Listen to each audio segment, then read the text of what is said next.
Assalamualaikum warahmatullahi wabarakatuh. Halo semua, perkenalkan nama saya Linda Setiawati dengan NIM 12530600107 dari jurusan Hukum Pidana Islam kelas 1A. Di sini saya akan membahas materi mengenai idofah. Yang pertama adalah kaidah dari idofah terdapat dalam kitab Jurumiyah dan Alfiyah Ibnu Malik, yaitu al-idofatu nisbatu ismin ila ismin ba'dahu, yang artinya idofah adalah penyandaran satu isim kepada isim setelahnya. Selanjutnya adalah ciri-ciri mudof. Yang pertama, tidak boleh memakai tanwin, an, in, dan un.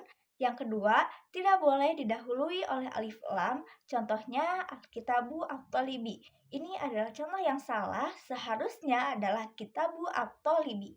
Dan yang ketiga adalah i'rab mudhof mengikuti posisinya dalam kalimat. Selanjutnya adalah ciri-ciri dari mudhof ilaih. Yang pertama, selalu dalam keadaan jer.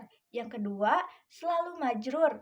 Dan yang terakhir adalah berharokat kasroh tanwin jika tidak ada alif lam. Contohnya Muhammadin dan Abasin. Selanjutnya adalah macam-macam idofah terbagi menjadi dua. Yang pertama, idofah maknawiyah, yaitu idofah yang memperjelas atau mengkhususkan kata pertama. Ciri-cirinya, mudhof tidak boleh berupa isim sifah dan mudhof ilaihnya tidak boleh berupa ma'mul dari isim sifah tersebut. Contohnya, babu al-khasabi, yaitu pintu kayu. Dan yang kedua adalah idofah lafziyah, yaitu idofah yang fungsi utamanya hanya untuk meringankan bacaan dan tidak berfungsi untuk menjelaskan atau mengkhususkan makna kata pertama. Ciri-cirinya, mudhof berupa isim sifah dan mudhof ilaihnya ma'mul dari mudhof itu sendiri. Contohnya adalah qari'u al-Qur'ani, orang membaca Al-Qur'an. Lalu, contoh dari kitab At-Tashri' al-Jinai dengan kalimat tutabbaku ahkamu asy-syari'ati li hifdzi nidham, yang artinya hukum-hukum syariat diterapkan untuk menjaga ketertiban.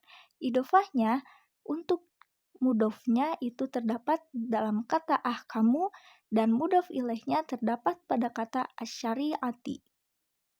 Selanjutnya ada i'rab kalimat dari kitab At-Tashri' al-Jinai, yaitu tutobbaku ahkamu asy-syari'ati. Kata tutobbaku itu fi'il mudhari, kata ahkamu itu marfu dengan dhammah, dan asy-syari'ati yaitu mudhof ilaih majrur dengan kasroh. Selanjutnya ada beberapa contoh kalimat. Yang pertama dari kitab Nahwu, yaitu Kitabu at-Talibi dengan arti buku milik siswa. Kitabu itu mudhof dan at-Talibi itu mudhof ilaih. Yang kedua ada kalimat buatan sendiri, yaitu qira'atu kitaba al-fiqhi, yang artinya aku membaca kitab fikih. Kitaba dengan mudhof, al-fiqhi yaitu mudhof ilaih. Dan yang terakhir dari Al-Quran, yaitu wa in ta'udu ni'matallahi la tuhsuha, yang artinya dan jika kamu menghitung nikmat Allah, niscaya kamu tidak akan mampu menghitungnya. Quran surat An-Nahl ayat 18. Ni'mata itu dengan mudhof dan Allahi itu mudhof ilaih. Simpulannya yaitu idofah adalah susunan dua kata benda dalam bahasa Arab yang terdiri dari mudhof dan mudhof ilaih untuk menunjukkan hubungan makna seperti kepemilikan atau penjelasan. Dalam idofah, mudhof tidak boleh memakai tanwin maupun alif lam, sedangkan mudhof ilaih selalu i'rab majrur. Pesan selama belajar bahasa Arab yaitu saya merasa lebih memahami struktur dan kaidah bahasa, terutama dalam membaca teks Arab dengan benar. Kedepannya, semoga pembelajaran bahasa Arab ini dapat tersampaikan dengan lebih sederhana dan disertai dengan contoh yang dekat dengan kehidupan sehari-hari agar lebih mudah dipahami.